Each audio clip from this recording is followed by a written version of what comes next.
굿모닝!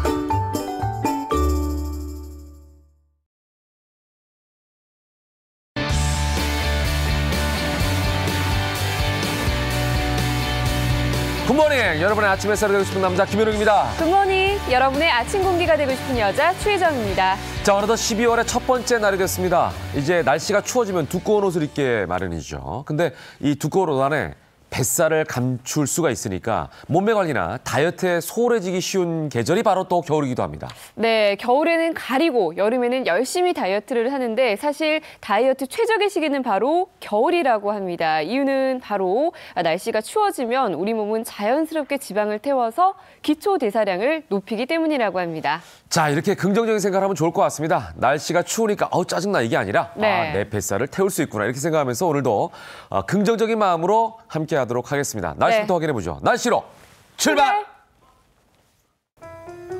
굿모닝! 여러분의 아침 요정이 되고 싶은 여자 유혜인입니다. 여러분, 저희 오늘 1일입니다. 네, 오늘 12월의 1일이 시작이 됐는데요. 드디어 2017년의 마지막 달이 시작된 만큼 저는 오늘 새로운 목표를 세워봤습니다.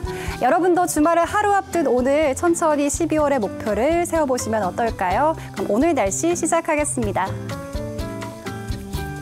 어제부터 기온이 영하권으로 내려갔는데요. 오늘은 어제보다 더 춥겠습니다.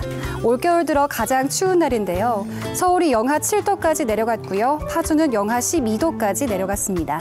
어제 서울이 저녁 8시쯤 영하 3도였지만 체감온도는 영하 7도까지 내려갔으니까요. 오늘 서울의 체감온도는 영하 10도 아래로 예상됩니다. 추위 대비 단단히 해주셔야겠습니다. 12월의 첫날부터 눈이 내리겠습니다. 호남 서해안에는 새벽까지 눈이 내렸고요. 호남 내륙에는 아침까지 눈이 오겠습니다. 중부지방과 제주도에는 오후에 눈이 날리는 곳이 있겠는데요. 눈의 양은 많지 않아 1cm 미만이 되겠습니다. 기온이 낮아 내린 눈이 얼어 미끄러운 곳이 있겠으니까요. 교통안전에 각별히 유의하시기 바랍니다. 현재 기온 서울이 영하 7도, 춘천 영하 9도, 부산 영하 1도까지 내려가 있는 상태고요. 낮에는 서울 3도, 청주 4도, 대구도 5도에 머물면서 춥겠습니다. 오늘 전국 대부분 지역에 감기 가능 지수가 높습니다. 수도권과 일부 충청도, 남부지방을 중심으로 감기 가능 지수가 매우 높은 단계 보이고 있습니다. 평년보다 기온이 낮고 바람이 강하게 불어 체감온도는 더욱 낮으니까요. 감기 조심하시기 바랍니다. 추위는 일요일에 잠시 풀리겠고요. 내일까지는 맑겠지만 모레 일요일부터 수도권과 강원 영서 지역에 눈이나 비가 오겠습니다. 월요일에는 강원 영동과 충청 이남으로 눈비 소식이 들어있습니다. 지금까지 날씨 전해드렸습니다.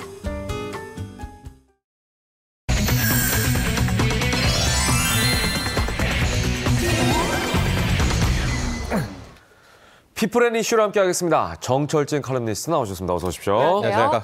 자, 화산 분화로 인해서 발리에 발이 묶였던 관광객들의 귀국 소식이 속속 전해지고 있는데 네. 발리 내 공항이 폐쇄됐다라고 우리가 알고 있는데 어떻게 귀국을 하게 된 거죠? 일단은 조금 전에 네. 이제 외교부가 띄웠던 아시아나항공 전세기가 이제 도착을 했습니다. 여기 이제 한 260여 명 정도의 우리 한국인들이 타고 있었고요. 실은 이번 같은 경우에는 어젯밤에 먼저 대한항공 특별기를 통해서 약 한 179명, 180명 정도가 이제 한국에 무사히 인천공항에 도착을 하게 됐었습니다. 일단은 어제 도착한 179명 같은 경우에는 이제 발리 공항이 낮에는 잠깐 오픈을 한다라고 합니다. 네. 그때를 이용해서 대한항공 특별기가 떴고 이제 이걸 통해서 돌아오게 된 거고요. 오늘 새벽에 지금 조금 전에 도착했던 아시아나항공 전세기 같은 경우에는 이제 외교부가 띄운 건데요. 이때 타신 분들은 발리에서 탄 게 아니라 인도네시아 수라비아 공항까지 버스로 타고 와서 이제 여기서 타고 이제 도착을 하게 된 건데요.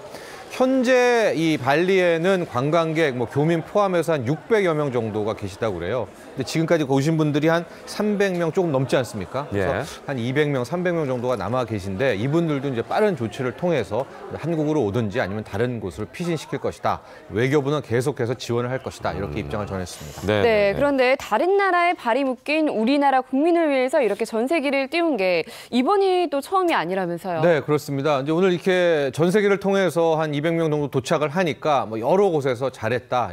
이번 조치 굉장히 발빠르게 대응을 잘했다라고 하는데요. 그동안 우리 정부의 이 전세기, 우리나라의 전세기 역사를 좀 보면 가장 좀 크게 주목을 받았던 게 2004년에 대규모의 탈북자들이 베트남으로 탈북했던 그런 사건이 있었습니다. 한 400여 명이 넘는 이제 탈북자가 있었었는데 그거를 어떻게 처리할까 하다가 그때 이제 전세기를 띄워서 희망하는 사람들을 우리나라로 했던 2004년에 아마도 첫 번째 시작이었다 이렇게 보여지고요. 네. 2010년에는 키르기스탄 내전이 있었을 때 네. 다시 한번 전세기가 띄어서 당시에 교민들을 또 이제 우리나라로 데리고 왔었고 리비아에서는 이제 내전이 굉장히 길었습니다. 뭐 2011년, 15년 그때 리비아 같은 경우에는 우리나라에 이제 노동자들, 근로자분들이 굉장히 많지 않습니까? 맞아요. 예. 그리고 리비아 내전 당시엔 한 2차례 정도의 그 전세기를 띄워서 이제 교민들을 이제 수송을 했는데 그때 당시는 이게 워낙 근로자들이 많아서 네, 네. 리비아에 띄었던 전세기는 이제 기업들이 비용을 부담을 했었고 가장 최근에 있었던 사례가 2015년 네팔 대지진 때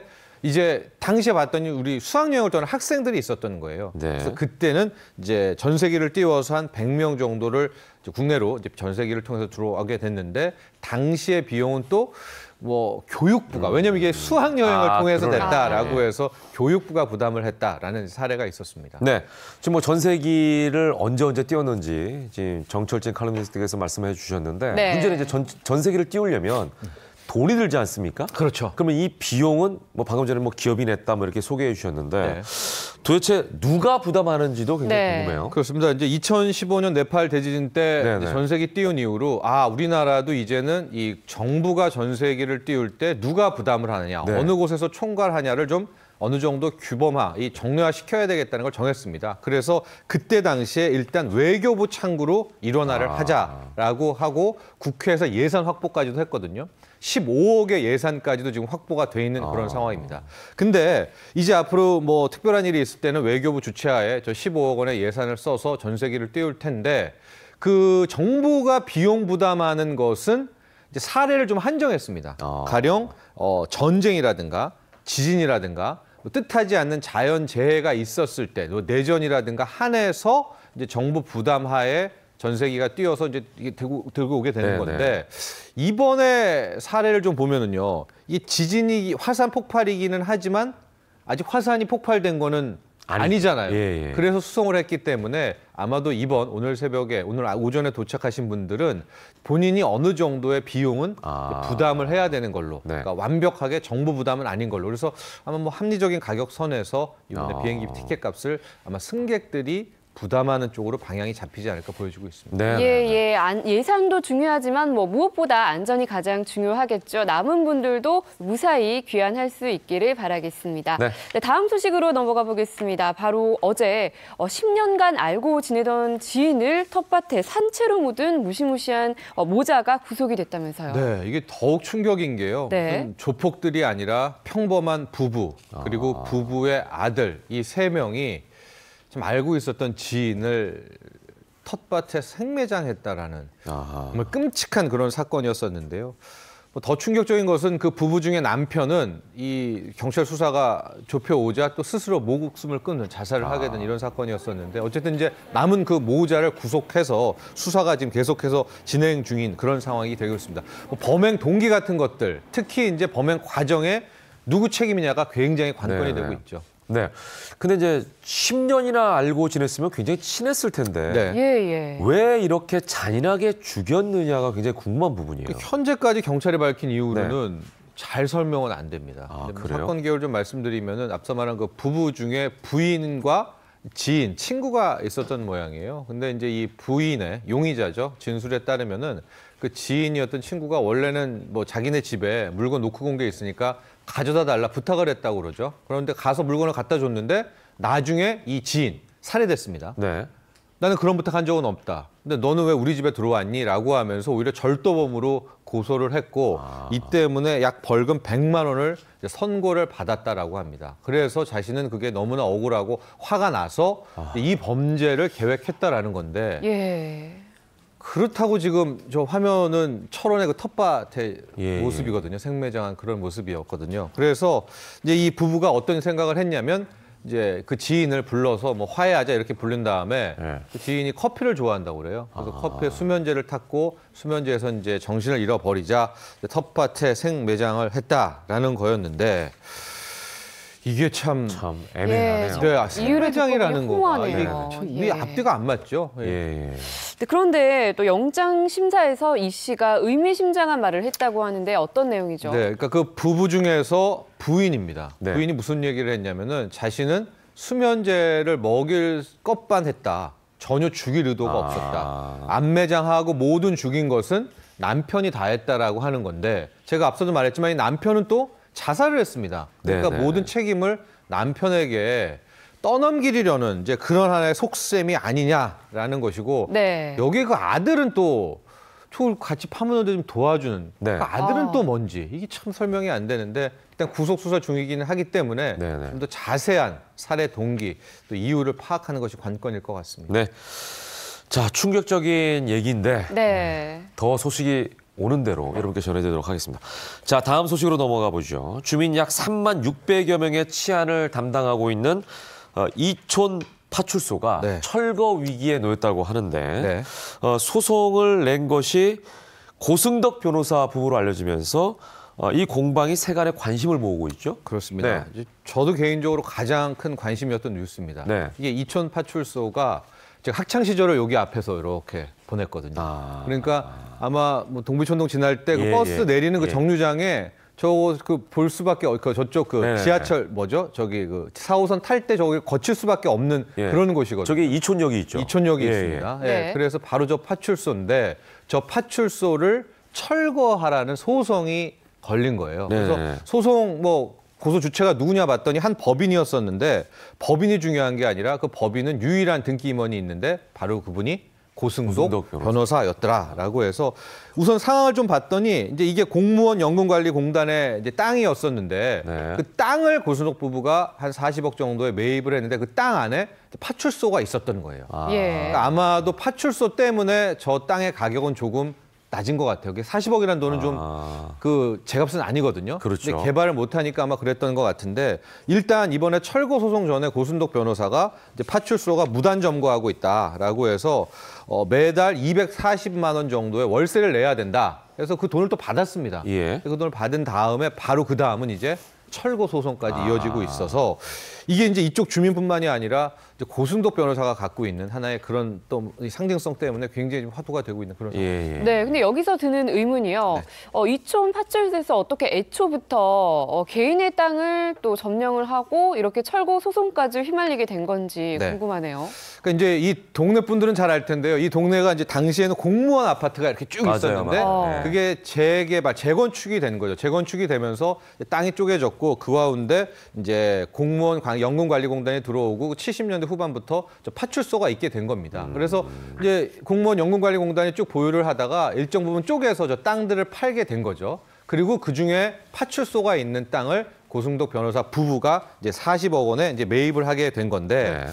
당시의 내용을 잘 봐도 이 연금관리공단도 저게 파출소기 때문에 함부로 없앨 수 없는 거 아닙니까? 맞아요. 주민 편의 예. 꼭 필요한 시설이어서 아마도 이제 저 가격대에 이 고승덕 변호사에게 매도를 하게 된 거고 파출소가 있는 한 저기를 다시 추가 개발할 수는 없거든요. 네네. 근데 많은 부동산 전문가들은 저거를 파출소가 없는 상황에서 뭐 빌딩이라도 하나 세우게 된다면 저게 40억의 가치가 아니라 값어치가 엄청 올라가죠. 수백억이라는 거죠. 바로 앞에 이촌역도 있죠. 그럼요, 예. 주민들 아파트가 빽빽히 있거든요. 네네. 그런 상황이기 때문에 이제는 아마 이 고승덕 변호사가 저 뭐 개발을 때문에라도 파출소 철거를 한 소송이 아니냐라는 건데 네네. 또 고승덕 변호사 측은 뭐 정당하게 획득한 땅이고 땅의 불법 점거를 왜 요구하는 게 당연한 뭐 권리 행사 아니냐 이런 입장인 것이고요.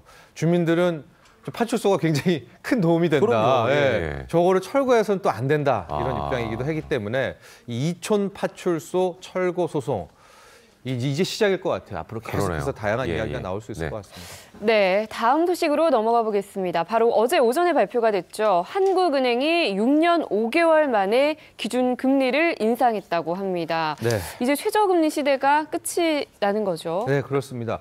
우리 한국은행이 금리를 동결하거나 내린 게 아니라 올렸던 게 6년 5개월 전, 그러니까 2011년에 한 번 올렸던 적이 있었거든요. 그 뒤로는 계속해서 낮추거나 동결을 했었는데요. 바로 어제였죠. 드디어 기준금리를 올리게 되는 이제 네. 금리 인상 결정했습니다. 그래서 지금 현재 기준금리가 연 1.25에서 1.5%로 네. 올라가게 됐었는데요. 문제는 이제 금리가 이 기준금리가 올라가게 되면 이게 자연스럽게 시중금리, 그러니까 예금금리나 이제 대출금리가 오르는데 영향을 주거든요. 네. 그래서 아주 기계적으로 이번에 0.25%가 오른다고 보면 네. 연간 우리 국민들이 이제 빚진 가계가 져야 될 부담은 2조 3천억이 어휴. 야. 늘어나고 빚진 가구로 보면 한 18만 원 정도인데 경우에 따라서는 어떤 분들은 굉장히 많은 네. 부담을 할 수가 있는 거죠. 그랬기 때문인데 문제는 이 1,400조가 넘는 가계 부채에 예, 또 예. 금리까지 오르고 지금 대출 규제 때문에 추가 대출은 또 불가능하거든요. 네, 네. 그러니까 과도한 빚이 있는 분들은 이번에 금리 인상 소식이 굉장히 네. 이제 걱정이 되는 그런 사안입니다. 그렇다면 기준금리는 왜 오르나 이제 여기에 대한 궁금증이 있죠. 네, 그렇습니다. 엄밀히 말해서요. 이제 금리를 올린다는 거는 경기가 좋거나 경제가 잘 돌아갔을 때 네네. 올리는 겁니다. 근데 우리 한국 경제가 요즘 보면 수출이 잘 되고 있고 뭐 설비 투자도 잘 되고 소비도 이제 어느 정도 좀 잘 되고 있기 때문에 네네. 현 단계에서는 금리를 올릴 수밖에 없다. 뭐 이런 생각을 좀 했었고요. 여기뿐만 아니라 미국이 금리를 올린다고 하니까 우리도 어느 정도의 선제적 대응을 했고 또 워낙 가계 부채가 지금 문제가 크니까 1,400조가 금리를 좀 올리면서 추가 대출, 빚을 못 지게 하려는 뭐 이런 효과, 다양한 뭐 염두를 두고 포석을 두고 금리 인상에 나선 것으로 파악되고 있습니다. 네, 네. 그런데 가장 걱정되는 부분은 또 아마도 이번이 마지막이 아니라 당연히 또 추가 금리 인상이 그렇습니다. 우려되는 부분이겠죠. 네. 전문가분들은 어떻게 보고 있나요? 그러니까 보통 이제 금리라는 게요. 내릴 때는 쭉 내리고 올릴 때는 쭉 올리는 추세를 타게 됩니다. 네. 그래서 이제 처음 시작을 했으니까 추세적인 금리 인상이 나올 것 같은데요. 그럼 굉장히 큰 걱정 아니겠습니까? 네, 네. 근데 이 점을 고려했듯이 이주열 한국은행 총재가 이거 급격하게 금리를 올리지 않겠다.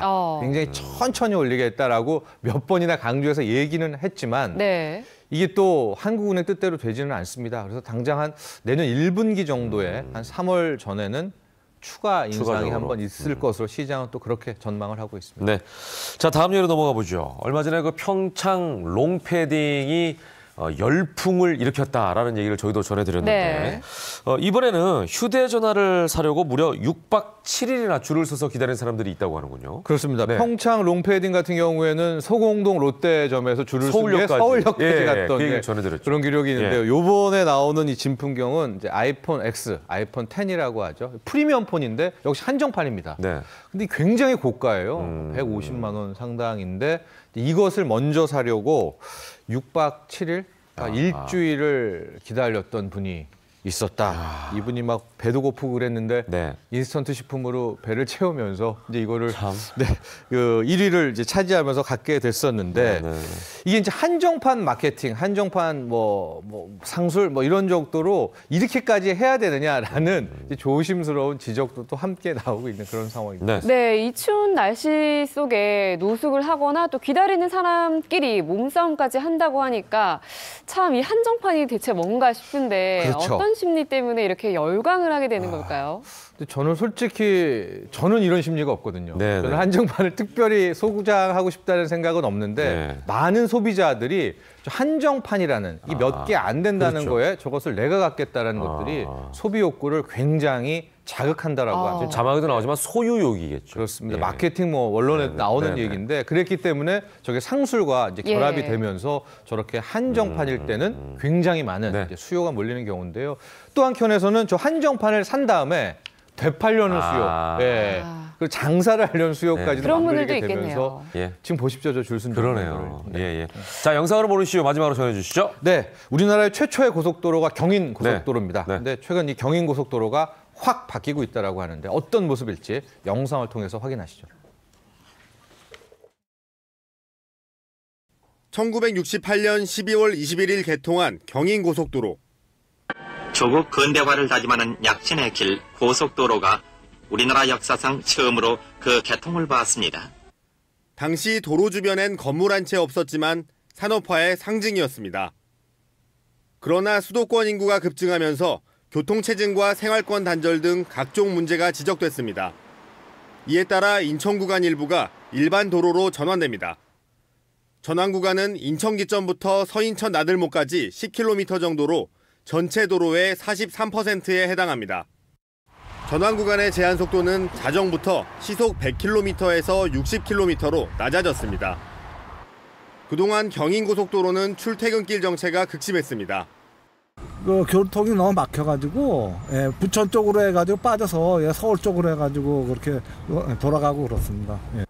이에 따라 인천시는 내년 6월까지 진출입로 10개를 새로 만듭니다. 우선 그 교차로 진출입로 구조 개선 공사부터 해서 내년도에는 방음벽과 옹벽을 모두 철거하면서 도로 양쪽엔 2024년까지 시민 문화 공간도 조성합니다. 채널A 허욱입니다.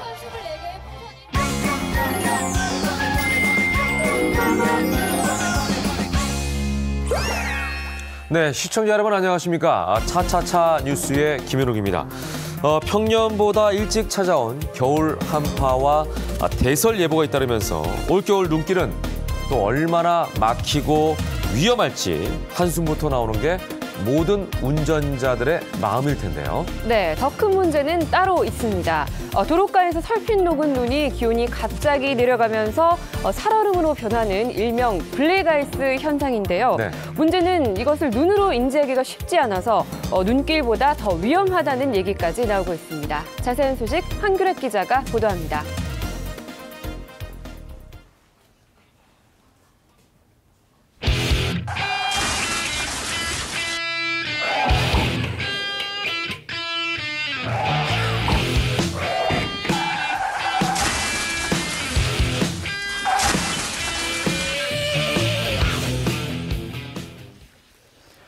네, 최근 최저기온이 영하로 떨어지고 눈까지 내리면서 연쇄추돌 사고가 잇따르고 있습니다. 이 사고로 한번 들어가 보시죠. 지난 22일이죠. 오전 8시 15분쯤에 이 가평군 서울 양양고속도로 이천터널 부근에서 차량 13대가 연쇄추돌이 났습니다. 이 사고는 선두에 있던 차량 2대가 미끄러져서 추돌한 이후에 뒤따르던 차량 11대가 속도를 줄이지 못하고 잇따라 추돌하면서 발생했는데요. 이 사고로 운전자 등 3명이 타박상 등 경상을 입었다고 합니다. 자, 이 사고가 벌어진 직후입니다. 안성의 고가도로 인근에서 차량 10대가 추돌하는 사고가 또한 발생했습니다. 도로 결빙으로 미끄러진 승용차가 가드레일을 들이받았고요. 이에 뒤따르던 차량들이 2차 사고를 일으킨 겁니다. 이 사고로 또한 4명이 경상을 입고 병원으로 옮겨졌습니다. 앞서 오전 7시 25분쯤입니다. 제2 영동고속도로를 주행하던 승합차가요. 가드레일을 들이받고 운전자가 숨지는 사고가 발생했습니다. 네. 자, 이 사고 외에도 이날 하루 동안 경기도에서만 무려 17건의 교통사고가 벌어져서 19명이 숨지거나 다쳤다고 하는데 그렇다면 이번 사고들의 원인 밝혀졌나요? 네, 이번 사고의 원인은 바로 살얼음, 일명 블랙아이스라고 불리는 현상 때문이었는데요. 이 블랙아이스는 간밤에 비나 눈이 내리면 도로가 젖지 않습니까? 이러다가 기온이 영하로 떨어지면 이 젖은 도로가 얼어붙으면서 생기는 살얼음 현상을 말하는데요. 이 블랙아이스라는 이름답게 색깔이 굉장히 어둡습니다. 그래서 일반 도로와 구분하기가 힘들어서 일반 눈길보다도 사고 위험성이 더 높다고 합니다. 네, 그렇군요. 유독 겨울에 이렇게 집중되는 다중 추돌 사고, 아무래도 추위나 눈과 관련이 깊겠죠. 그렇습니다. 이런 사고는 사고율과 적설량이 굉장히 관계가 많습니다. 이 보험개발원이 2012년부터 16년까지 5년간 자동차 보험 사고 통계를 한번 분석을 해봤는데요. 이 보시면요, 12월이 유독 높습니다. 23.5%로 가장 높은데요. 이유는 다름 아니라 12월이 가장 눈이 많이 와서입니다. 적설량이 많기 때문에 눈이 오면은 또 차선 구분하기가 힘들잖아요. 그렇기 때문에 이 사고율이 많고요. 또한 눈이 오다 보니까 아까 말씀드린 블랙아이스 현상, 이 살얼음 현상이 발생하면서 미끄러짐 사고도 갑자기 많아지는 겁니다. 그런데 이 겨울철 일반 도로보다 더 사고 위험이 높은 구역이 있습니다. 혹시 어딘지 아실까요? 어디죠? 일반 도로보다 네. 어딜까요? 예, 바로 다리. 다리, 교량이라고 하죠. 네. 다리인데 이 일반 도로 같은 경우에는 지면에서 열이 올라와서 눈이 떨어져도 금방 녹는 현상이 발생을 하는데 이 교량 같은 경우에는 상당히 춥습니다. 그리고 또한 이 하천에서 올라오는 습기가 일반 도로에 달라붙으면서 살얼음이 금방 생기기도 하는데요. 지금 보시면은 기온을 직접 잰 겁니다. 재보니까는 일반 도로는 마이너스 4.5도인데 이 교량 다리 부분은 마이너스 8.5도까지 온도가 떨어져서 약 2배 가는 겁니다. 네, 그렇습니다. 네. 상당히 위험한 수준까지 내려갔다고 합니다. 네. 자, 그렇다면 블랙 아이스 도로나 눈길에도 다중 추돌 사고를 막을 수 있는 방법은 없을까? 이제 이런 의문이 들어요. 그렇습니다. 네. 이 블랙 아이스가 생긴 도로나 눈길에서는 이 눈길 안전운전을 꼭 네. 해주셔야 해요. 그런데 이 많은 분들이 눈길에서 어떻게 안전운전을 하느냐 이런 것들을 모르시는 분들이 많습니다. 그래서 이번에는 이 눈길 안전운전에 대해서 제가 판넬로 한번 준비를 해서 이런 것들 다양하게 좀 알려드리도록 하겠습니다. 자, 먼저 무엇이 안전운전법인가? 이거 한번 준비를 해봤는데요. 네. 예, 문제를 드리면은 틀린 거를 골라주시면 돼요. 아, 네. 네. 눈길에서 주행을 시작할 때. 네, 주행을 시작할 때 첫 번째는 서서히 가속 페달을 밟아 주행한다고요. 두 번째는 기어를 2단에, 이건 수동의 경우입니다. 네. 기어를 2단에 놓고 주행한다인데 둘 중에 혹시 뭐가 틀린 걸까요? 틀린 게 있어요? 틀린 네. 거라면 틀린 게 있습니다. 2단에 놓고 주행하는 게 아닐까요? 서서히 밟아야 아무래도 안전할 것 같습니다. 네, 정답은 바로 틀린 것. 서서히 가속 페달을 밟아 주행한답니다. 그래요? 네, 왜냐하면요. 네. 이 눈길에서는 가속 페달을 밟을수록 미끄러짐 현상이 더 많이 일어날 수가 있습니다. 네. 그렇기 때문에 가속 페달을 밟아서 주행하는 것보다는 기어를 2단에 놓고.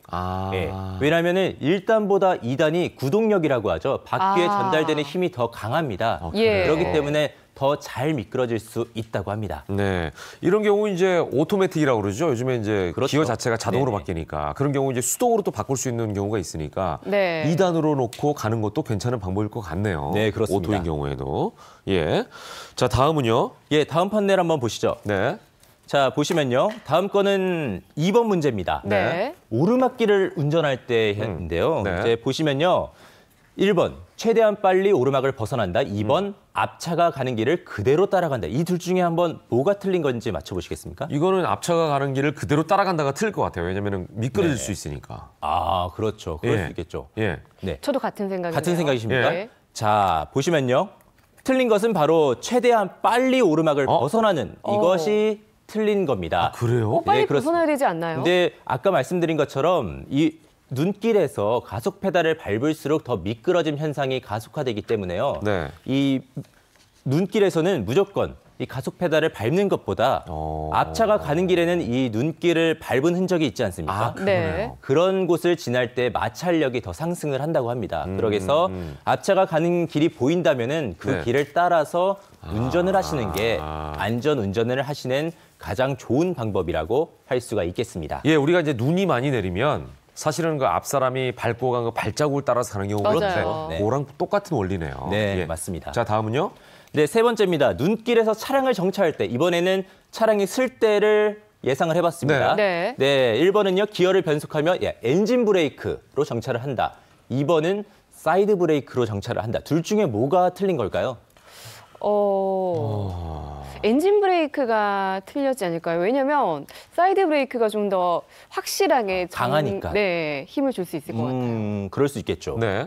자, 정답은요. 바로 사이드 브레이크 당겨서가 우리가 틀렸습니다. 상식적으로 많이 잘못 알고 계시네요. 예, 상식적으로 잘 모르고 있는 게 많네요. 네, 예. 왜냐하면요. 이것만 기억하시면 돼요. 눈길 운전에서는 무조건 브레이크를 밟는 거가 자체가 위험합니다. 왜냐하면 브레이크를 밟으면 이 바퀴가 미끄러지지 않습니까? 그 네. 현상 때문에 상당히 위험한 거고요. 이런 것보다는 그 엑셀과 브레이크를 다 떼고 엔진 브레이크로 정차를 하시는 게 가장 안전하고 가장 확실한 방법일 수 있습니다. 네. 자, 그래서 마지막으로 눈이 네. 올 때나 블랙 아이스 도로를 주행할 때 올바른 운전법에 대해서 좀 알려주신다면 팁을 뭐가 좀 있을까요? 주시죠. 네, 그렇죠. 잠깐의 실수로 자신뿐만 아니라 타인까지 피해를 주게 되니까 이 눈길 안전운전이 굉장히 중요한데요. 눈이 오거나 안개가 짙을 때는 전조등이나 비상등을 꼭 켜서 자신의 위치를 알리는 것이 가장 중요하고요. 그다음에 가장 중요한 것은 역시나 앞차와의 간격을 떨어뜨리고 주행하시는 게 중요한 팁이라고 할 수 있겠습니다. 네, 맞습니다. 자, 급출발, 급가속, 급회전, 급정지. 자, 이 사무급 운전이 나를 비롯한 타인의 안전까지 위협할 수 있다는 사실 네. 꼭 기억하셨으면 좋겠습니다. 자, 지금까지 굿모닝 차차차였습니다.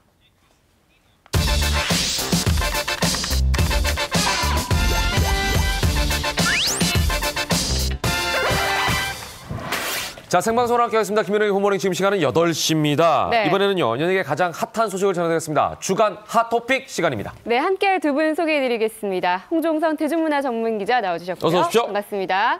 네, 그리고 연예부 기자 김묘선 기자 나오셨습니다. 어서 오십시오. 반갑습니다. 안녕하세요. 네.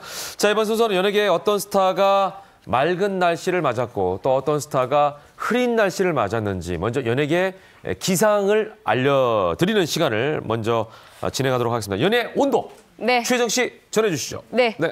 네, 주간 날씨 연예의 온도입니다. 오늘도 맑음과 흐린 날씨 준비했습니다. 먼저 오늘 맑은 날씨 보면요. 네, 남훈희 씨가 계십니다. 네, 엄청난 내공과 연륜으로 각종 영화제에서 여우주연상을 휩쓸면서 새로운 전성기를 연 남훈희 씨 소식 잠시 후 전해드리겠고요. 네, 다음으로 흐린 날씨 보겠습니다. 소녀시대 멤버 태연 씨가 있네요. 네, 얼마 전 서울시 강남구에서 교통사고가 있었죠. 네, 사고 수습 과정에서 연예인 특혜가 있었다는 주장, 그리고 피해자와 목격자 간의 엇갈린 진술이 진실공방으로 이어지면서 논란이 되고 있는데요. 이 소식도 바로 전해드리겠습니다. 네, 자, 연예 온도 먼저 흐림 쪽에 있는 태연 씨 소식부터 알려드리겠습니다. 며칠 전부터 가수 태연 씨의 이름이 실검에 오르내렸죠. 네네. 가수 태연 씨의 교통사고 소식에 대해서 먼저 좀 짚어주시죠. 네, 이틀 전 저녁 오후 7시 40분쯤이었어요. 네. 학동 사거리에서 논현역 쪽으로 그 태연 양이, 소녀시대 태연 양이 운전을 하고 있었습니다. 본인의 그 외제 차량을. 그런데 그 상대, 그 앞에 신호 대기 중으로 정차 중이던 택시를 그 영상 보시는 것처럼 저렇게 그냥 갖다 들이박은 거예요. 엄청 세게 받았네요. 네, 그러면서 택시가 밀리면서 또 그 앞에 한 대, 지금 잘 안 보이지만 또 그 외제 승용차가 있어요. 그 승용차를 또 들이받습니다. 그래서 그 외제 그 승용차 맨 앞에 차에는 한 명 운전자가 있었고 택시 안에는 기사와 승객 2명. 3명이 있었죠. 이 4명이 지금 뭐 다행히 경상으로 밝혀지지만 그 이제 다쳤고 마찬가지로 태연 씨도 에어백이 터졌어요. 심장에 통증을 호소했고 이제 그런 상황이었는데 당시 이제 경찰이 조사를 해보니까 음주는 아니었고. 아니었다. 그런데 운전 부주의라는 거예요. 왜냐하면 앞을 보지를 않은 거죠. 그러다 보니까 지금 저게 대략 시속 60km 정도로 추정이 되는데 그냥 갖다 들이박았어요. 봤다면은 브레이크를 밟았을 테고 저렇게 세게 박지는 않았겠죠. 네, 그리고 또 지난 29일에는 사고 현장이 담긴 CCTV 영상도 공개가 됐다면서요. 네, 지금 보시는 영상이 그것인데요. 일단 채널A 뉴스 특급에서 이 영상을 보면서 전문가들과 함께 사건을, 그 사고를 분석하는 시간을 한번 가져봤습니다. 그런데 일단 보셨던 것처럼 태연 씨의 차가 뒤에서 달려오면서 정차해 있던 택시를 들이받았고 그 충격으로 택시가 앞에 있는 차까지 충돌하게 되는 상황이 벌어졌죠. 그렇기 때문에 이 교통사고 전문 변호사는 영상만 봐서는 정확한 속도까지는 알 수는 없지만 일단 가운데 택시의 충격이 상당했던 것으로 보인다라고 판단을 했고요.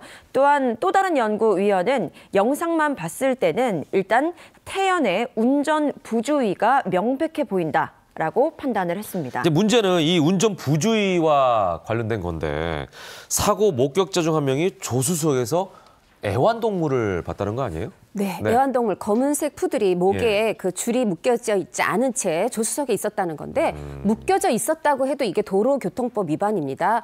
그 도로교통법 39조에 의하면 그 옆좌석에 그러니까 이 운전석 주위에 물건조차 실을 수가 없어요. 왜냐하면 운전에 방해가 되기 때문이고 특히 애완견 같은 경우에는 그 이제 집에 담아서 넣어서 뒷좌석에 두거나 목을 짧게 해서 뒷좌석에 묶어야 되거든요. 하다 보니까 뭐 이 이제 이 뉴스 특급에 나온 전문가가 그런 얘기를 했어요. 이거는 고개를 숙였음이 명백하다. 뭐 휴대전화를 받는지는 모르겠지만 그러니까 하필이면 이제 애완견이 있으면서 혹시라도 이 애완견이 운전에 방해가 된 건 아니냐 이런 추정이 또 되고 있는 건데 아직 명백한 결과는 경찰 조사가 이루어져야 되는데 보통 경찰 조사가 피해자부터 조사합니다. 그 뒤에 이제 가해자 태연 씨에 대한 조사가 이루어질 것으로 예상됩니다. 네, 운전 부주의로 의심되는 상황이다 보니까 아무래도 많은 분들의 질타를 받고 있는 것 같은데 문제는요. 연예인 특혜 논란까지 이어지고 있다고 하네요. 어떤 내용이죠? 네, 앞서서 그 사고 현장에 있었던 택시 안에 있던 승객이 자신의 SNS에 글을 올리면서 논란이 시작이 됩니다. 일단 자신이 보았을 때는 현장에 왔던 구급대원들이 피해자인 택시기사와 승객보다도 가해자인 태연을 먼저 챙기면서 병원에 데리고 갔다라는 글이 주요 골자였는데요. 이것이 바로 연예인 특혜 아니냐라는 주장입니다. 그런데 사고 당시에 현장에 있었던 견인 기사와 출동했던 구급대원이 다시 한번 글을 올리면서 해명을 하는데요.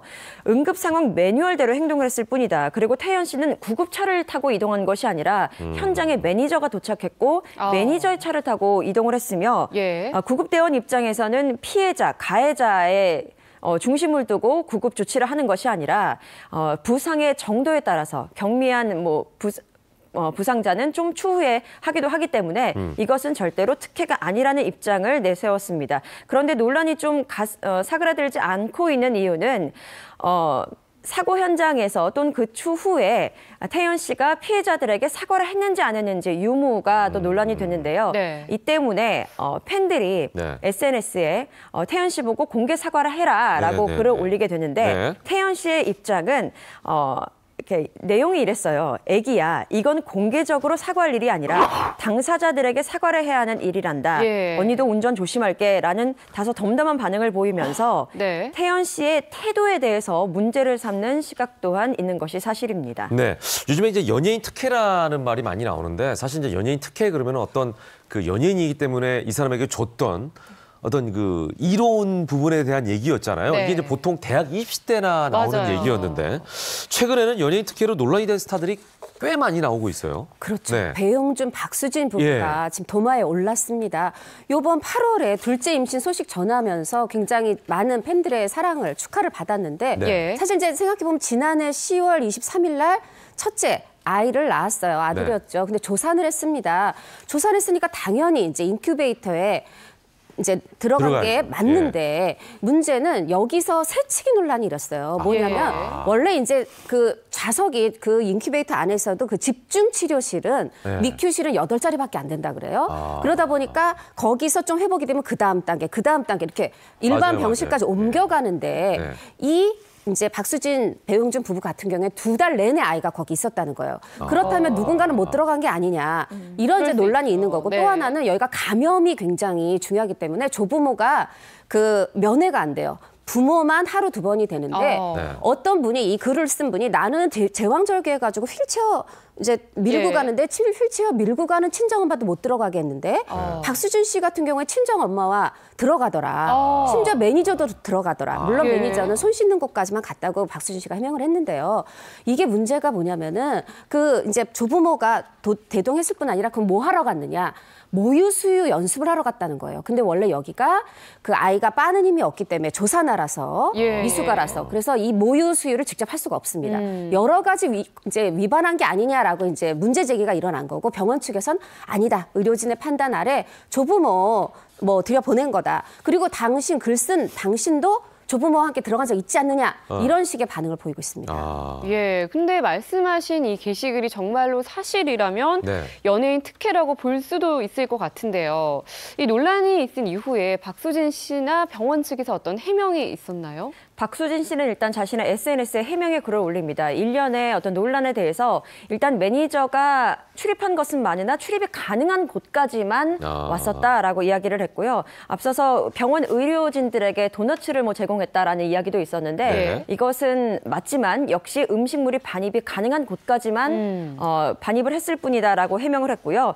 다만 친정 부모의 출입에 대해서는 사실을 인정했습니다. 그래서 당시에 너무나도 귀한 아이다 보니까 좀 판단력이 흐려졌고 생각이 짧았다라면서 사과를 했어요. 그런데 여기에서 그냥 일단락 될 수 있는 부분이기도 했습니다. 그런데 병원의 입장이 나오면서 재점화가 되는데요. 병원은 의료진의 판단하에 조부모를 면회를 허락했을 뿐이다라고 이야기를 했고 또 글쓴 이 아이의 조부모 또한 면회가 가능했다라고 이야기를 합니다. 그래서 이 부분 때문에 맨 처음에 글을 올린 그분이 다시 한번 분노를 표해요. 왜냐하면 이 조부모 면회 부분에 대해서는 아이가 결국 잘못됐거든요. 그분의 그 글쓴이의 아이가 잘못됐을 상태에 그 아이의 사망 선고를 위해서 조부모 출입을 허용했던 것인데 이를 두고 면회를 허락했다라고 이야기하는 것은 가당치 않다라는 이야기를 한 거고요. 박수진 씨도 사실 앞에 있어서 어느 정도의 특혜 부분은 인정을 했는데 병원 측만 아니라고 하는 상황이 돼버렸기 때문에 또 다른 아이의 부모들, 엄마들이 다시 한번 들고 일어나면서 추가 폭로를까지 하는 양상이 벌어지고 있는 상태입니다. 참 치열하게 공방으로 이어지고 있는데 아무쪼록 양쪽이 다 상처를 받지 않도록 원만히 해결되기를 바라겠습니다. 자, 이번엔 맑음 쪽에 있는 기분 좋은 소식을 좀 전해드리죠. 나문희 씨 소식인데 지난 25일 국내 3대 영화상 중에 하나죠. 청룡영화상에 주목을 받은 스타가 바로 나문희 씨 아니겠습니까?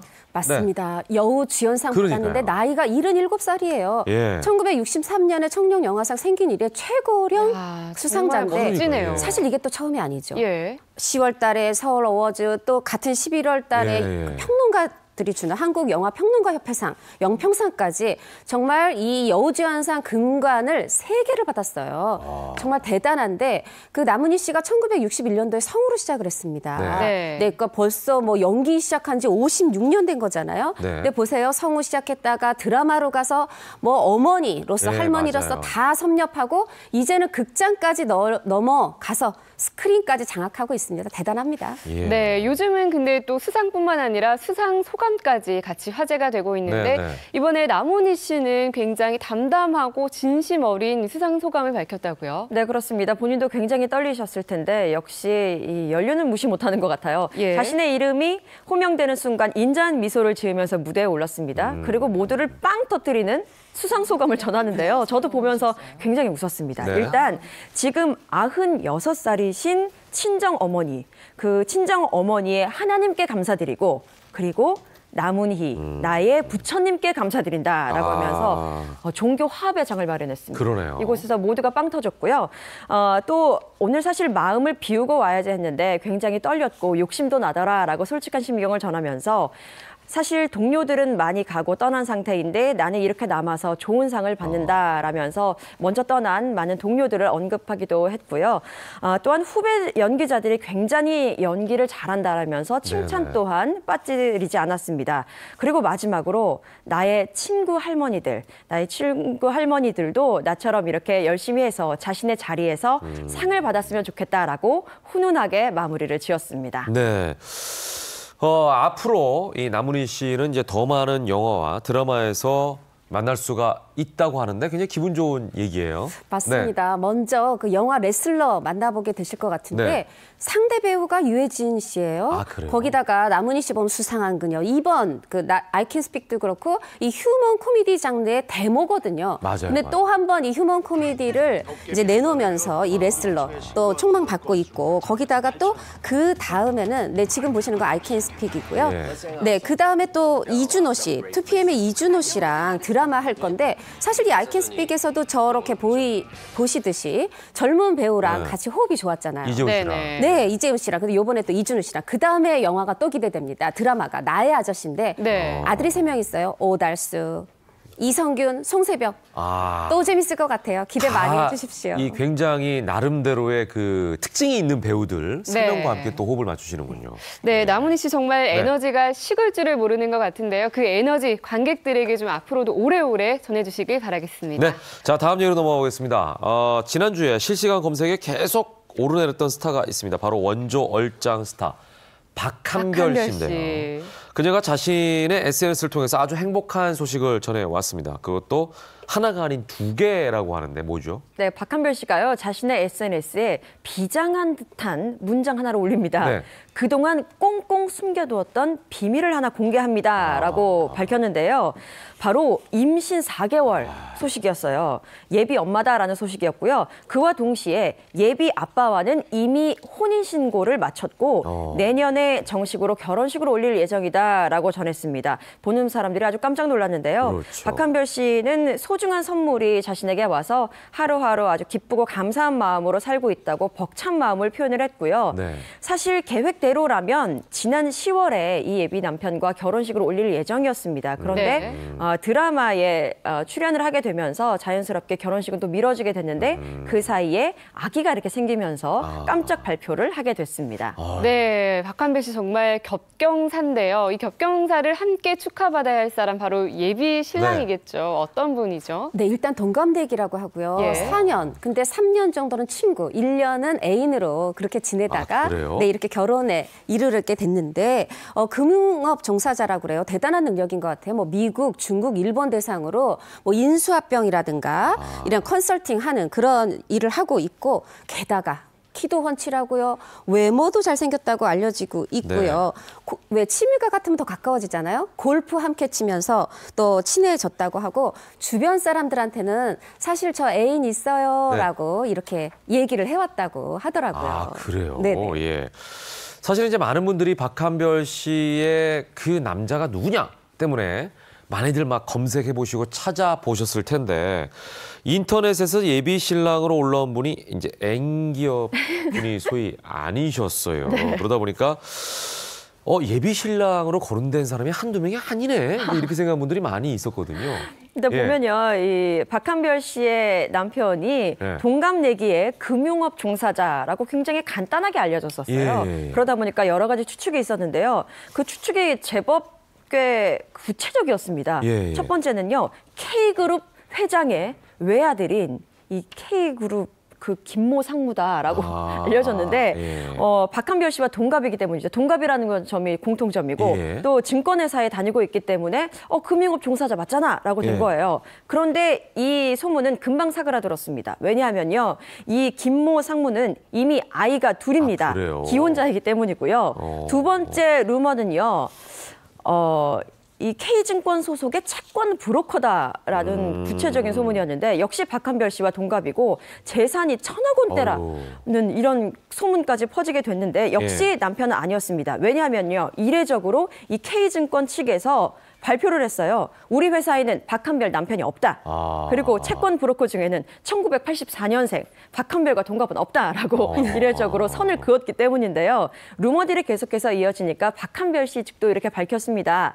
예비 남편은 초혼이고 증권회사 회장의 아들이 아닙니다. 그저 평범한 사람일 뿐입니다라고 밝혔습니다. 근데 평범하지는 않을 것 같아요. 그렇죠. 누가 생각해도. 네, 그리고 또 아무래도 박한별 씨가 함께 드라마를 하는 분들에게까지도 이 임신과 결혼 사실을 좀 늦게 알리다 보니까 이런 루머가 더 생기지 않았을까 싶은데 주변 지인들의 어떤 반응이 있을까요? 네, 일단 지금 이제 사이보그 맘으로 요즘에 드라마 한창 찍고 있고 인기 가도를 달리고 있잖아요. 함께 거기서 이제 이 맘의 그 말들, 사이보그의 말들을 인간에게 번역해주고 통역해주는 최여준 씨가 SNS에 축하의 글을 올렸어요.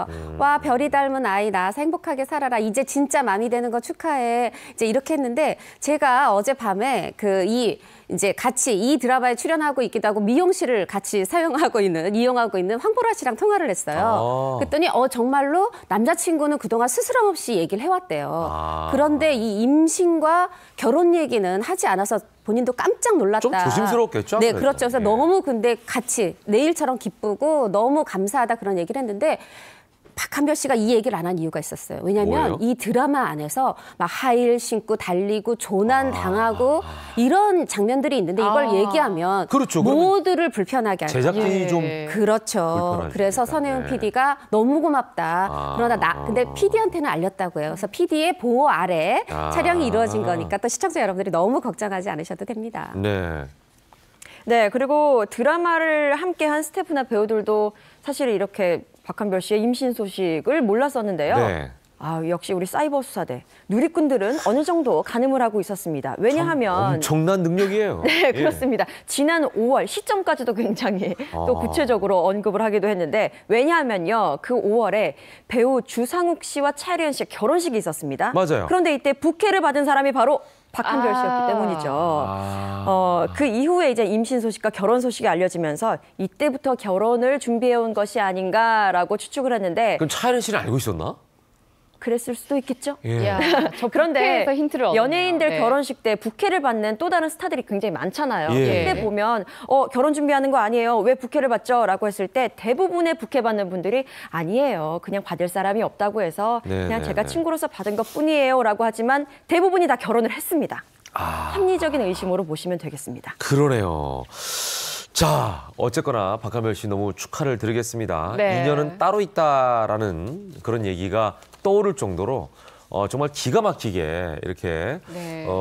이 타이밍을 잘 맞춘 게 아닌가 이런 생각도 드는데 사실 이 박한별 씨의 혼전 임신 소식이 전해지면서 한간에서는 혼전 임신을 조정할 수 있다라고 하는 이제 우려의 목소리가 좀 나오고 있습니다. 우리 이제 흔히 이걸 혼수라고 표현을 하긴 하죠. 근데 사실은 말이죠. 지금보다 훨씬 보수적인 과거에는 상상할 수도 없는 일 아니겠습니까? 네. 예. 그래서 들키면 아니돼요 라고 하는 유행어처럼 네. 경사를 숨겨야만 했던 스타들을 한번 살펴보도록 하겠습니다. 네, 먼저 예. 첫 번째부터 보겠습니다. 미혼모의 이름으로 3,000대 1의 경쟁에서 승리. 어우, 야, 누구죠?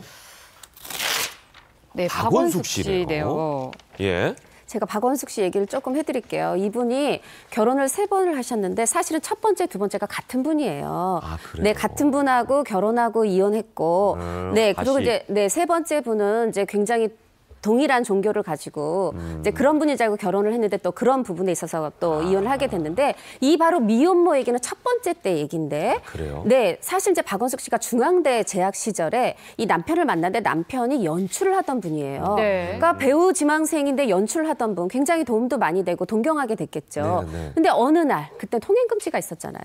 통행금지에 걸리고 하룻밤 아이고. 이 여관에 묵게 됐는데 그때 바로 아이가 잉태가 된 거죠. 아. 근데 이 하룻밤에 그 일로 이제 본인은 아이 엄마가 됐지만, 그러니까 아이를 갖게 됐는데 이 생명을 소중한 생명을 잘못하게 하고 싶진 그렇죠, 않았던 그렇죠. 거예요. 예. 네. 그래서 박원석 씨는 대단한 희생을 치릅니다. 첫 번째는 학교에서 자퇴를 했어야 됐어요. 당시에. 거기다가 아니 지금 미혼모가 됐다? 그때는 처녀가 아이를 가졌다? 할머니가 정말로 같이 죽자면 언덕에서 뛰어내리고 굴렀다 그래요. 그랬는데도 아기가 멀쩡하더래요. 아 내가 힘을 내야 되겠구나. 그러고 이제 대학은 그만뒀지만 본인이 이 7개월에 네네. 배부른 상태로 그 탤런트 시험을 보러 갑니다. 연기는 잘했지만 아이고 애나 넣고라고 떨어졌어요. 그런데 여기서 멈출 박원숙 씨가 아니죠. 바로 1년 뒤에 네. 다시 같은 방송사의 그 공채 탤런트 시험을 봤는데 3,000대 1로 붙었습니다. 야. 그래서 박원숙 씨의 별명이 3,000대 1이 됐습니다. 출산 후에 다시 대단한 도전해서. 연기력인 거죠. 야, 정말 엄청나네요. 육체적으로나 정신적으로나 네, 네. 쉽지 않았을 것 같은데 네. 그 덕분에 저희가 박원숙 씨 연기를 아직까지도 볼 수 있지 않나 싶습니다. 네, 자, 두 번째는요? 두 번째는요. 혼전 임신과 출산, 캐나다로 도피.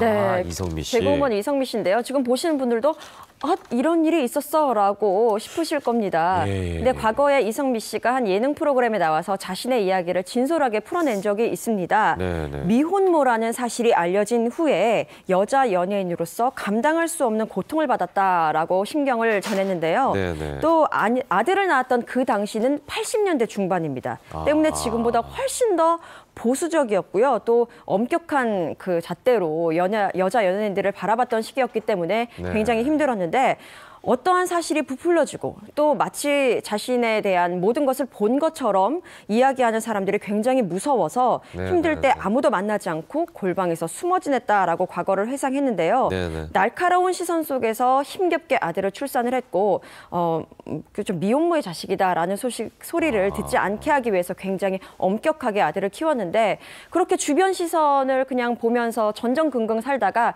안 되겠다 싶어서 결국 캐나다로 이민을 떠나게 됩니다. 아이가 이제 유학 생활을 하고 싶다라는 요청을 이제 받아들인 건데요. 네. 캐나다에 가서야 아이들과 평범하고 행복한 시간을 보낸 것으로 전해집니다. 네. 예. 저 방금 전에 그 사진도 나왔습니다만 이제 주병진 씨하고도 굉장히 친하잖아요. 예, 그러다 보니까 이제 네. 주병진 씨가 무슨 일이 있으면 서로 이제 이렇게 그럼요. 거기에 대해서 의논도 좀 하고 뭐 이런 얘기를 하는 걸로 저도 알고 있고. 주병진 씨가 어려웠을 예. 때 이 이성미 씨가 굉장히 그러니까, 예, 의지가 나서서 됐다고 네, 그 하더라고요. 법 예. 재판을 많이 도와줬죠. 네. 네. 저도 자, 이제 그런데- 개인적으로는 이성미 씨하고는 예. 프로그램도 같이 했었어요. 그래요? 네, 워낙 성격도 좋으시고 사람을 배려하는 마음도 있으시고 뭐 이런 분이셔서 사실은 이제 이런 아픔이 있다는 것도 본인의 입장에서는 남을 따뜻하게 하긴 하지만 이런 분들이 본인의 아픔을 얘기하기는 좀 쉽지 않았을 것 같다는 그런 맞아요. 생각이 듭니다. 네, 예. 그런데 요즘은 분위기가 네. 많이 바뀌었습니다. 혼전 임신은 죄가 아니다라며 당당히 밝히고 있는 스타들이 부쩍 늘어가고 있는데요. 네네네. 과연 어떤 커플들이 있을지 한번 이게 이제 보겠습니다. 분위기가 많이 바뀐 거예요. 예. 사실은 먼저. 요 혼수라고 해가지고 우리가 맞아요. 그래 혼수라는 거는 결혼할 때 가정하는 거잖아요. 그렇죠. 이제 이렇게 표현을 하기도 하는데 저도 사실은 혼수를 가지고 왔지 않습니까? 그러니까 맞아요. 남 얘기는 아닌 것 같아요. 분위기가 많이 바뀌었죠. 자, 그래서 솔직히 고백한 스타들 한번 살펴보도록 하겠습니다. 네. 먼저 드라마가 이어준 호빵 커플. 네. 이동건 조윤희 씨 커플. 네, 네. 이 커플은 사실 이제 양복점 드라마에서 만나서 맞아요. 바로 우리 사깁니다 했어요. 그런데 사깁니다 한 지 얼마 되지 않아서 5월에 이 조윤희 네. 씨가 진행하는 라디오에 이동건 씨가 나와서 네. 저희 결혼하는데요. 사실 임신도 했고요. 벌써 혼인신고도 마쳤습니다. 이렇게 깜짝 공개한 거예요. 왜 이렇게 됐냐면 사실 이제 결혼 준비를 하고 있었죠. 네. 하는 와중에 아이가 생긴 거예요. 하다 보니까 축복으로 받아들이고 혼인신고를 한 거죠. 근데 또 그때 마침 이동건 씨가 사극을 찍게 됩니다. 그러다 보니까 결혼식을 좀 미뤘다 결혼식 그 뒤에 했고 네, 지금 또 이제 배가 부르다 보니까 신혼여행은 또 내년으로 왜냐하면 연말 연초에 출산을 한다 그래요. 이제 그 뒤에 신혼여행 간다고 하는데 박한별 씨하고 똑같아요. 박한별 씨도 결혼 10월 준비하다가 임신이 돼서 혼인신고 먼저 한 그런 상황이거든요. 그렇죠. 아무래도 이제 아이가 생기면은 이제 책임감을 느끼게 되고 거기에 대해서 책임감의 표현으로 이제 서로가 부부가 됐다라는 걸 좀 어떻게 보면 인증을 받고 싶어하는 그렇죠. 그런 심리가 작용하는 것 같기도 그리고 하더라고요. 호빵 설명을 드려야 되겠죠. 네. 사실 드라마 속에서 두 사람은 부부가 됐고 임신을 네. 했어요. 그때 태명이 호빵이었는데 이거 그대로 하자 해가지고 실제 이 뱃속에 있는 아이 태명을 호빵이로 했고 이동건 씨 지금 무척 급합니다. 너무 보고 싶어서 못 참겠다. 얼른 나와줘라. 그러다가 조산되면 안 되고요. 근데 조산 안 되겠죠. 지금 연말 연초에 건강한 아이 순산하시기를 기원합니다. 정말 드라마 같다라고 표현할 수가 있겠네요. 드라마가 현실로 그대로 이어졌네요. 네, 정말 호빵 커플 순산하기를 저희도 바라겠습니다. 자, 두 번째 스타는요. 네. 배우도 복서도 예배엄마 1등. 이시영 씨. 이시영, 조승현 커플이네요. 네, 그렇습니다. 이시영 씨 같은 경우에는 저희가 굉장히 소식을 많이 전해드렸습니다. 일단 지난해 9월에 요식업에 종사하고 있는 남편이죠. 조승현 씨와 함께 그때는 이제 연애를 시작했다라고 알린 바 있는데요. 1년 정도 조용히 이제 만남을 이어가다가 지난 7월입니다. 이시영 씨가 자신의 SNS에 깜짝 놀랄 만한 소식을 전해줬죠. 네. 올 가을 사랑하는 사람과 결혼을 하게 됐습니다. 갑작스럽지만 드라마가 끝나자마자 가족들과 상의하고 결정을 내렸는데 그 이유는 현재 4개월을 바라보는 14주차 예비 엄마이기 때문입니다라고 글을 올려서 굉장히 용기 있는 모습에 많은 분들이 박수를 쳤습니다. 사실 드라마를 촬영하는 도중에 임신 사실을 알았다고 하죠. 그런데 역시 앞선 많은 배우들처럼 많은 분들에게 알리지 못했다고 해요. 왜냐하면 그 드라마 가운데는요 액션씬이 굉장히 많았습니다. 그러니까 이것도 또 제작진이 걱정할 만한 일이잖아요. 혼사 역할이었죠. 그래서 액션씬을 이시영 씨는 조금의 대역도 없이 그냥 모두 자신이 소화했어요. 그래서 임신 소식을 알리고 난 다음에도 자신의 SNS에 그 액션 영상을 올리면서 내가 봐도 굉장히 흐뭇하다라고 자신을 칭찬하는 모습을 보이기도 했는데요. 지금 만삭입니다. 그런데 마라톤도 뛰었고요. 맞아요. 등산도 하고 있어요. 굉장히 건강한 모습으로 출산을 준비하고 있는데요. 조윤희 씨도 그렇고 이시영 씨도 그렇고 지금 임신 9개월 차에 접어들었습니다. 그래서 조만간 2세 탄생의 소식을 들을 수 있을 것 같은데요. 순산하시길 바라겠습니다. 자, 이제 혼전 임신을 솔직하게 고백한 스타에 대해서 우리가 얘기를 해봤잖아요. 근데 두 커플이 공통점이 있습니다. 뭔지 아십니까? 뭐죠? 남녀 성은 바뀌었지만 이 씨하고 조 씨예요. 그러네요. 그러네요. 이조 커플이네요. 이조 커플이에요, 이조. 근데 그 이시영 씨 정말 전 대단하다고 칭찬하고 싶은 게 사실 그 결혼식을 오후 5시에 했거든요. 그날 하프 마라톤 뛰고 결혼식에 참석했어요. 그리고 임신 7개월까지 매일 한강 달렸고요. 최근에는 너무 달리고 싶지만 아이를 위해서 이 헬스 클럽 가서 웨이트 이거 근육 키우고 그리고 매일 등산을 한다고 그래요. 운동하신 분들 정말 순산하거든요. 맞아요. 이게 만삭이 됐을 때도 좀 많이 움직이면은 아이를 순산하는데 도움이 된다 그러잖아요. 막 이렇게 움츠러들고 조용히 있는 것보다는 이게 낫다고 하니까. 이시영 씨가 어떤 문화를 바꾸는 것 같기도 해요. 무조건 조심하는 것이 아니라 좀 움직이면서 출산을 준비하자라고 보여주는 것 같습니다. 네. 자, 2조 커플이라고 했는데 또 거꾸로 인을 바꾸면 조입니다, 조이. 네, 그러니까 두 커플이 다 아이의 그 순산을 통해서 가정을 원만하게 이루고 인생을 즐기시길 바라겠습니다. 네. 조이하십시오. 명 MC입니다. 예. 네. 부끄럽네요. 예. 자, 오늘도 주간 핫토픽 이렇게 기분 좋은 소식으로 네. 마무리하도록 하겠습니다. 두 분 말씀 잘 들었습니다. 고맙습니다.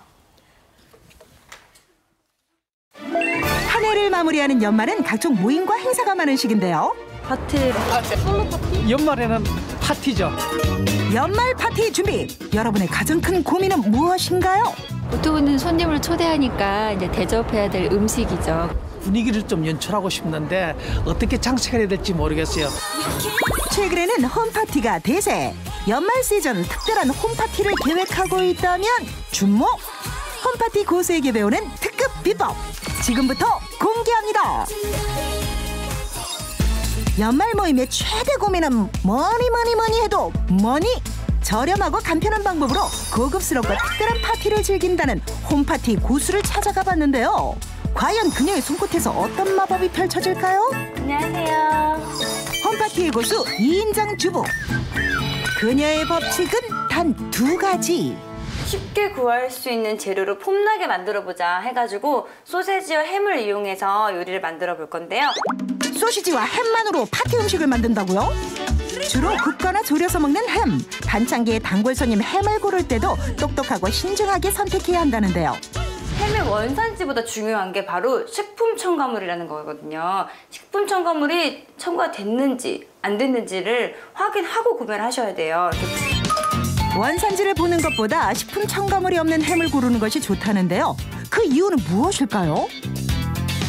햄에 들어가는 방부제와 같은 식품 첨가물은 인체에 크게 해롭진 않지만 그래도 장기적으로 많은 양을 섭취하다 보면 간혹 이 방부제에 민감한 경우가 있는데요. 특히 간 기능이나 신장 기능이 저하되어 있거나 노인분들 그리고 어린아이들 같은 경우 많이 노출이 되면 해로운 경우가 있습니다. 따라서 방부제 성분이 되도록 적게 들어가 있는 햄을 선택하는 것이 좋습니다.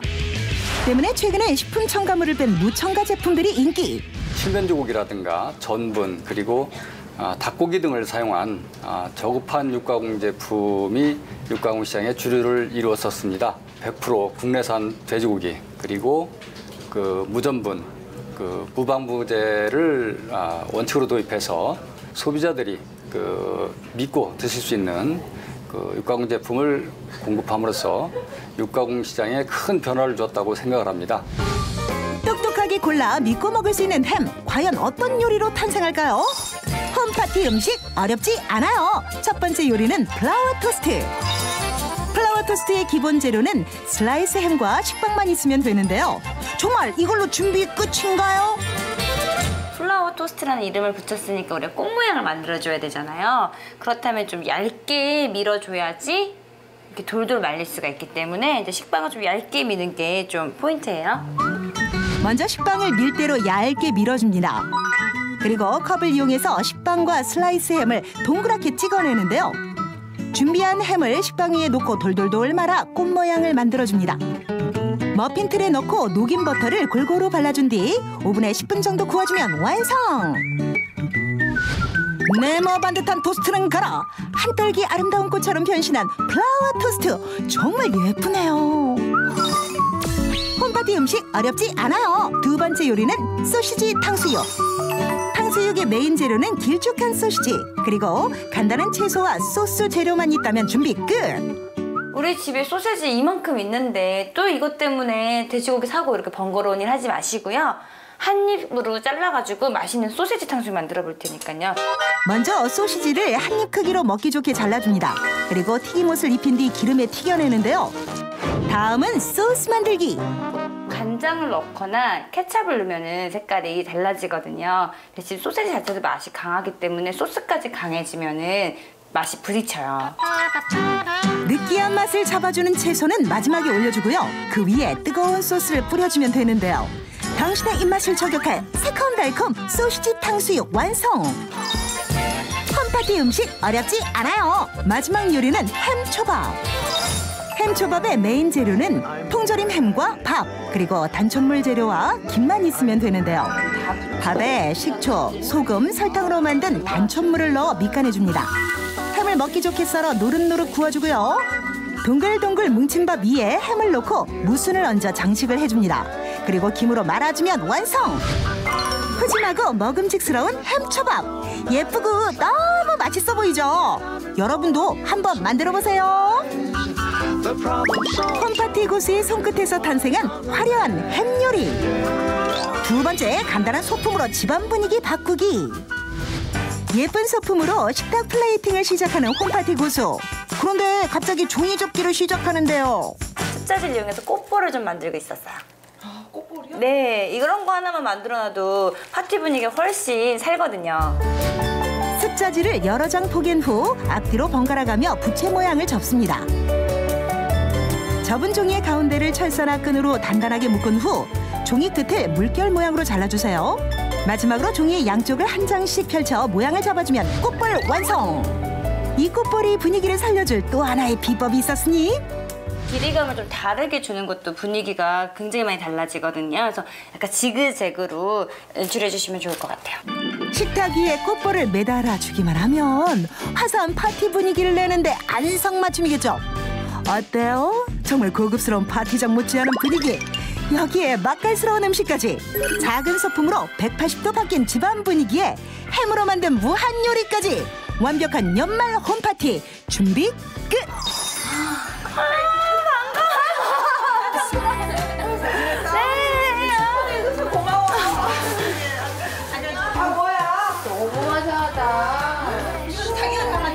아우, 내가 다 만들었어. 초대한 손님들의 탄성이 절로 나오는 홈파티 비주얼. 여기에 햄으로 만든 고급스러운 음식들까지. 저렴하고 간편한 방법으로 고급스러운 파티 분위기 내기 대성공! 햄하고 소시지를 좀 이용해가지고 파티 요리를 좀 만들어봤는데 보기 괜찮죠? 햄 진짜 들어갔네. 맛있게 음식을 먹는 손님들 반응이 궁금한데요. 여기 분위기가 어떤가요? 분위기 너무 좋아요. 이 꽃볼이랑 음식이랑 저도 집에 가서 꼭 만들어 보고 싶어요. 어디 멀리 가서 돈 쓰고 근사한 파티 할 필요 없이 집에서도 이렇게 한 가지 재료만으로도 멋진 파티를 할 수 있다는 게 너무 좋아요. 소중한 사람들과 함께하는 연말. 특별한 추억을 만들고 싶다면 홈파티 어떠세요? 2017년 연말 즐겁고 행복하게 보내길 바라겠습니다.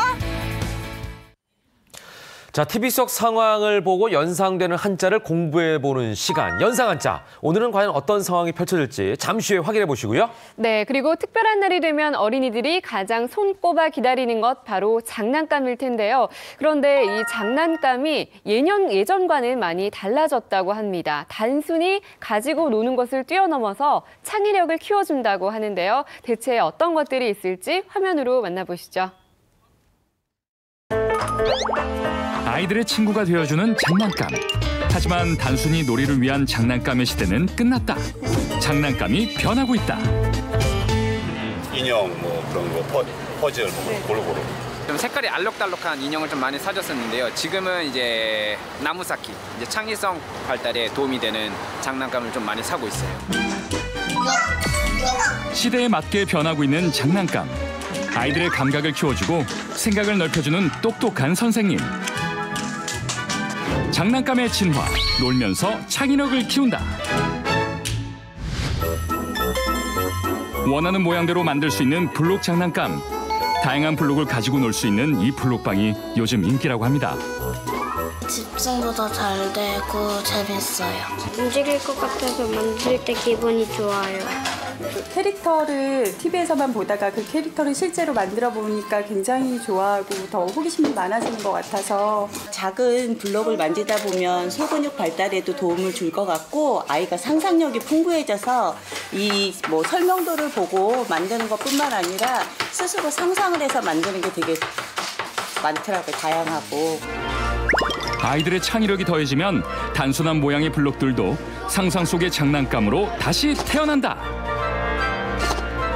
과거 같은 경우에는 아이들의 단순한 놀이라던가 아이들의 단순한 흥미라던가 호기심을 자극하는 그런 도구, 아이들의 놀이 친구였다고 한다면 이제는 IQ라던가 EQ라던가 CQ, 창의력까지 다 발달시켜줄 수 있는 놀잇감, 장난감 형태로 많이 변천되고 있고 진화되고 있고 그런 교육적 효과들도 많이 늘어나고 있다는 게 어른들의 향수를 불러일으키는 장난감들. 따뜻한 감성은 있지만 단순히 놀이도구일 뿐인데요. 하지만 이제는 달라졌다. 장난감도 창의력 시대. 요즘 자석 블록에 푹 빠졌다는 꼬마 친구를 찾아가 봤는데요. 안녕하세요. 안녕하세요. 4살 하성이네를 소개합니다. 자석들이 좀 이렇게 쉽게 애들이 할 수 있잖아요. 이렇게 블록을 뭔가 끼우고 이러는 게 아직 힘이 좀 덜 손에 적응되어 있으니까 같이 뭔가를 엄마 아빠랑 해주니까 되게 흥미를 많이 가지더라고요. 하성이가 요즘 손에서 놓지 않는다는 바로 이 자석 블록. 자석의 원리를 이용한 블록 장난감. 다양한 구조물을 만들면서 과학적 사고를 향상시키는 것은 물론 입체적 작품을 만들면서 창의력 발달에 도움을 준다는데요. 애기가 만들 때 뭔가 똑같은 모양을 만드는 게 아니라 매번 다른 모양을 만들면서 자기가 이제 생각했던 거, 예를 들면은 밖에서 모노레일을 탔으면은 그걸 집에 와서 직접 만들어 보고 그런 게 있더라고요. 그래서 굉장히 창의력 발달에 도움이 되는 것 같아요. 아직 손에 힘이 약한 아이들도 자석을 이리저리 붙이며 원하는 모양을 만들 수 있는데요. 아이가 본 것, 상상한 것은 무엇이든 만들어 볼 수 있는 자석 블록. 출발, 안녕.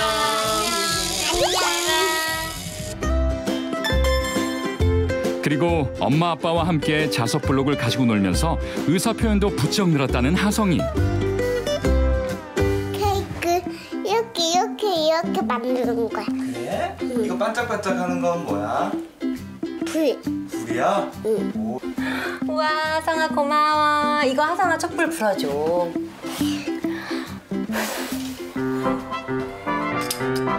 차분히 생각을 하면서 블록을 만지다 보니 성격도 생활 습관에도 많은 변화가 있었다고 하는데요. 뭔가 자기가 본 거를 직접 만들어서 표현력이 굉장히 좋아진 것 같고요. 그리고 이거 친구들이랑 같이 하는 거 보면은 협동심도 좀 생기는 것 같고 여러 가지 장점이 있는 것 같아요. 하성인의 가족이 찾아온 곳은 자석 블록을 이용한 창의력 수업인데요. 블록을 이용한 체계적인 창의력 교육도 엄마들 사이에서 인기라고 합니다. 어떤 주제를 가지고 주제랑 관련된 것을 만들어보고 교사의 시연을 바탕으로 모방하고 확장시키면서 좀 창의력을 발휘할 수 있도록 구성이 되어 있는 수업이에요. 하나의 주제 안에서 아이들이 상상한 대로 만들어보는 창의력 수업. 딱딱하고 지루한 수업이 아니라 놀면서 배우는 수업이라 아이들의 집중력도 쑥, 창의력도 쑥쑥 커집니다. 평면에서 입체에서 평면으로 가는 과정들을 아이들 직접 눈으로, 손으로 시각화하는 과정 안에서 경험을 하기 때문에 다양한 발명가가 되어보고 그런 기능을 부여하는 개발자가 되어보면서 아이들 창의력이라던가 거기에서 오는 만족감과 성취감을 좀 더 극대화시킬 수 있는 그런 효과들이 있다라는 생각을 해봅니다. 때론 아이들의 가장 가까운 친구로, 때론 아이들의 창의력 선생님으로 진화하고 있는 장난감. 최고. 뭐가 제일 재밌었어? 카메라 만드는 거예요. 모방을 하는 것 자체가 새로운 시작으로 할 수 있고 더 이제 생각을 확장시킬 수 있다는 점에서는 되게 도움이 많이 될 것 같아요. 장난감에 이유 있는 진화. 상상한 것은 무엇이든 만들어낼 수 있는 장난감으로 아이들의 창의력 쑥쑥 키워주세요.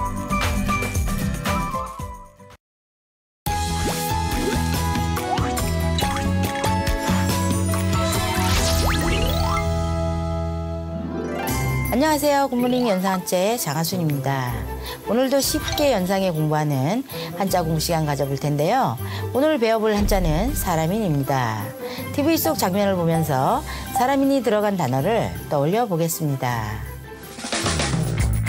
첫 번째 연상 공부법. TV 속 상황을 한 단어로 표현할 수 있습니다.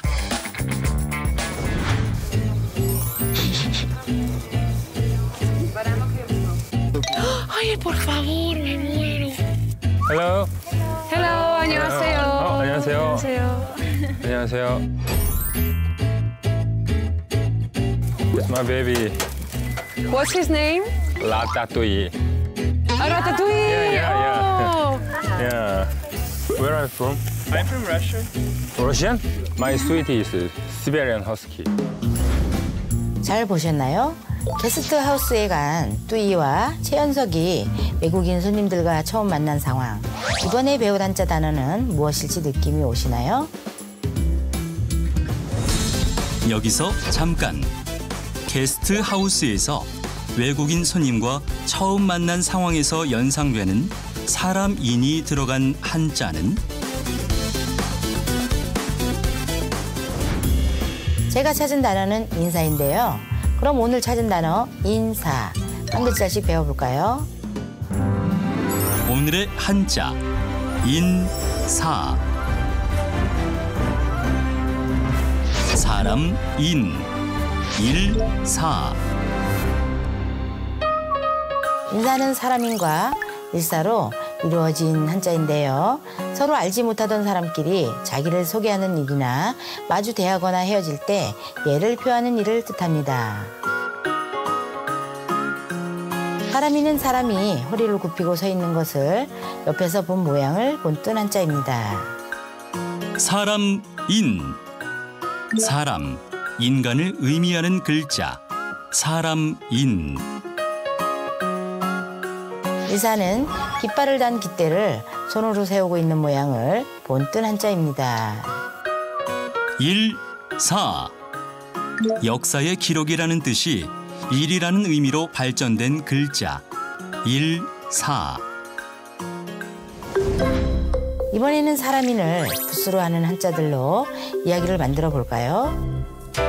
연말이 다가오면 사람들은 모두들 한 해를 잘 마무리해야겠다고 생각합니다. 이렇게 사람인이 붓수인 한자들로 이야기를 만든 것처럼 붓수가 같은 한자로 이야기를 만들면 한자를 쉽고 재밌게 외울 수 있답니다. 오늘 배운 한자 사람 인 일사. 올레 다첨 생각할 륜. 오늘의 굿모닝 연상 한자는 여기서 마치도록 하겠습니다. 네, 생방송으로 진행되고 있는 김현욱의 굿모닝. 현재 시각 8시 47분 지나고 있습니다. 네, 마지막으로 날씨 한번 다시 확인해 보도록 하겠습니다. 상암동 채널의 DDMC 앞에 나가 있습니다. 유혜인 씨, 날씨 전해주세요. 네, 야외에 나와 있습니다. 12월의 첫날, 올겨울 들어 가장 큰 추위가 찾아왔습니다. 현재 서울의 기온은 영하 7도를 보이고 있는데요. 바람이 강하지 않아서 현재 기온과 체감온도는 같지만 오후부터는 더 추워지겠습니다. 저처럼 목이 올라오는 외투나 머플러 착용하시는 게 좋을 것 같은데요. 오늘 날씨 자세히 살펴보겠습니다. 어제부터 기온이 영하권으로 내려갔는데요. 오늘은 어제보다 더 춥겠습니다. 올겨울 들어 가장 추운 날인데요. 서울이 영하 7도까지 내려갔고요. 파주는 영하 12도까지 내려갔습니다. 어제 서울이 저녁 8시쯤 영하 3도였지만 체감온도는 영하 7도까지 내려갔으니까요. 오늘 서울의 체감온도는 영하 10도 아래로 예상됩니다. 추위 대비 단단히 해주셔야겠습니다.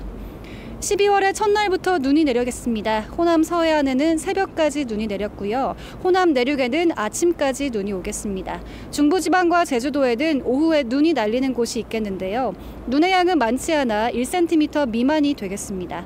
기온이 낮아 내린 눈이 얼어 미끄러운 곳이 있겠으니까요. 교통안전에 각별히 유의하시기 바랍니다. 현재 기온 서울이 영하 7도, 춘천 영하 9도, 부산 영하 1도까지 내려가 있는 상태고요. 낮에는 서울 3도, 청주 4도, 대구도 5도에 머물면서 춥겠습니다. 추위는 일요일에 잠시 풀리겠고요. 내일까지는 맑겠지만 모레 일요일부터 수도권과 강원 영서 지역에 눈이나 비가 오겠습니다.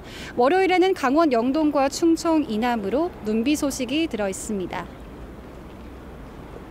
네, 겨울철 옷관리법 오늘은 그 마지막 시간으로 퍼 제품에 대해 설명해 드리겠습니다. 퍼는요, 보관하실 때 먼지를 툭툭 털어서 이 결대로 빗질을 해주시면 부드러운 모지를 오랫동안 유지할 수가 있습니다. 또한 습기에 약하지만 이 방습제를 사용하시면 퍼 자체에 있는 수분까지 빼앗기기 때문에 부직포 소재의 커버를 사용하시는 게 좋습니다. 가격은 훨씬 저렴하지만 보온성도 뛰어나고 그리고 관리하기도 수월한 페이크 펄을 사용해 보셔도 좋을 것 같은데요. 지금까지 상암 DDMC에서 날씨와 생활 정보 알려드렸습니다. 12월 첫째 날 함께했습니다. 생방송 김현욱의 굿모닝. 오늘 소식 여기까지입니다. 네, 저희는 다음 주 월요일 아침도 7시 30분에 찾아뵙겠습니다. 주말 잘 보내십시오. 여러분과 함께한 금요일 아침도 역시 변함없이 굿모닝이었습니다. 고맙습니다. 감사합니다.